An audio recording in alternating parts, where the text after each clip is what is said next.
Baspa supremo Mayawati अगर पाल समुदाय के किसी व्यक्ति को उत्तर प्रदेश की जो कमान है वो दे रही है तो इसका क्या मतलब हो सकता है? आखिर ये क्या रणनीति बनाकर उत्तर प्रदेश की जो है कमान वो पाल समुदाय के किसी व्यक्ति को दे रही है? इस पर चर्चा करेंगे, लेकिन उससे पहले मैं आपको अपना परिचय दे दूं। मैं हूं विक्की सिंह और आप इस समय लाउड स्पीकर 90 FM देख रहे हैं। बसपा सुप्रीमो मायावती ने विश्वनाथ पाल को जो है वो उत्तर प्रदेश की कमान सौंप दी है और ऐसे में ये कहीं ना कहीं कयास लगाई जा रही है कि कहीं ना कहीं जो है वो 2024 के लोकसभा चुनाव को मद्देनजर रखते हुए ओबीसी समुदाय के वोटरों को निशाना साधते हुए ये काम किया है। वहीं आपको बता दें कि पाल समुदाय के किसी व्यक्ति को अगर उत्तर प्रदेश की कमान सौंपी गई है तो ये पहली बार नहीं हुआ है। इससे पहले 1995 और 1997 में ऐसा हो चुका है जब पाल समुदाय के किसी व्यक्ति को जो है वो उत्तर प्रदेश की कमान सौंपी गई थी। लेकिन अब विधानसभा चुनाव में जब उत्तर प्रदेश के विधानसभा चुनाव में बसपा की जो खराब प्रदर्शन है उसके लिहाज से कहीं ना कहीं 2024 का जो लोकसभा चुनाव है उसको देखते हुए ये फैसला लिया गया है और कहीं ना कहीं ओबीसी समुदाय के वोटरों को अपने खेमे में करने का जो है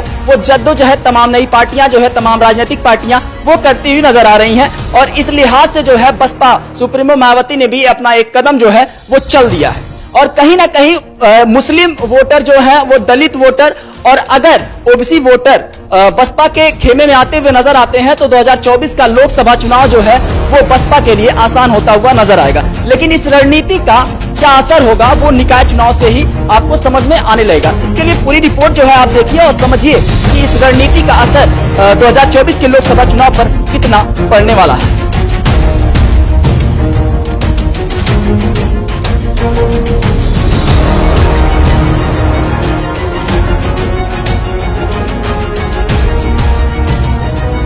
मायावती उत्तर प्रदेश में बहुजन समाज पार्टी में फिर से जान फूंकने की रणनीति बना रही है।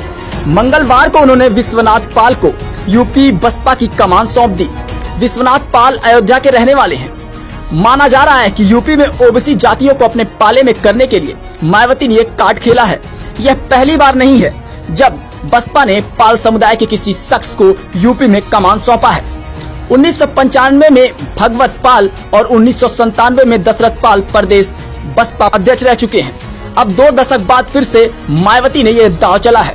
2024 के लोकसभा चुनाव के मद्देनजर यूपी की सभी पार्टियां ओबीसी जातियों को अपने पाले में रखना चाहती हैं। बीजेपी का यह फोकस गैर यादव ओबीसी पर, वहीं अखिलेश यादव का सपा की नजर जो है वो ओबीसी जातियों पर लगी हुई है। यूपी विधानसभा चुनाव से पहले ओबीसी जातियों के कई नेता बीजेपी का दामन छोड़ सपा की साइकिल पर सवार हो गए थे, लेकिन फिर भी सपा का सरकार जो है वो बन नहीं पाया था। लेकिन उसके वोट प्रतिशत और सीटों की संख्या में इजाफा हुआ था। अब आपको बताते हैं कि ओबीसी को लुभाने की कोशिश क्यों की जा रही है। एक अनुमान कहता है कि मायावती के साथ अभी भी दलित वोटर बना हुआ है, लिहाजा सियासी विषाद पर मायावती ने ओबीसी नेता पर दांव चला है। अगर मुस्लिम, ओबीसी और दलित वोटों को मायावती अपने हिस्से में लाने में सफल होती हैं तो यूपी की राजनीति की स्थितियां बदल सकती हैं। निकाय चुनाव से पहले मायावती की इस चाल को नए एक्सपेरिमेंट के तौर पर देखा जा रहा है। अगर यह कामयाब हो रहा है तो 2024 के लोकसभा चुनाव में मायावती ओबीसी नेताओं को फ्रंट फुट पर रख सकती हैं। अब आपको बताते हैं कि मायावती किसका खेल बिगाड़ सकती है। विश्वनाथ पाल को यूपी का बसपा का कामकाज देकर मायावती ने दोहरा दांव चला है।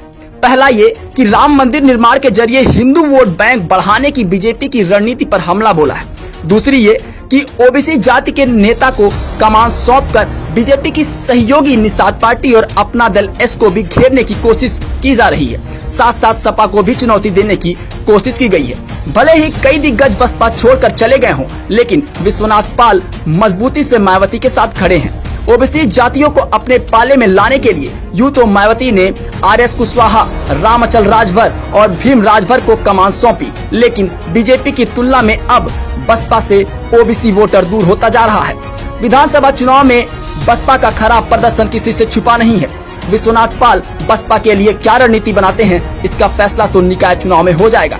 देखना होगा कि क्या मायावती का यह दाव लोकसभा चुनाव में कितना कारगर साबित होने वाला है। बाकी मायावती का जिस हिसाब से रणनीति रहा है और जिस हिसाब से रणनीति खेला है उन्होंने, इस पर आपकी क्या राय है हम तक जरूर पहुंचाएं। देश और दुनिया की तमाम बड़ी खबरों के लिए बने रहे हमारे साथ और देखते रहे लाउड स्पीकर 90 FM।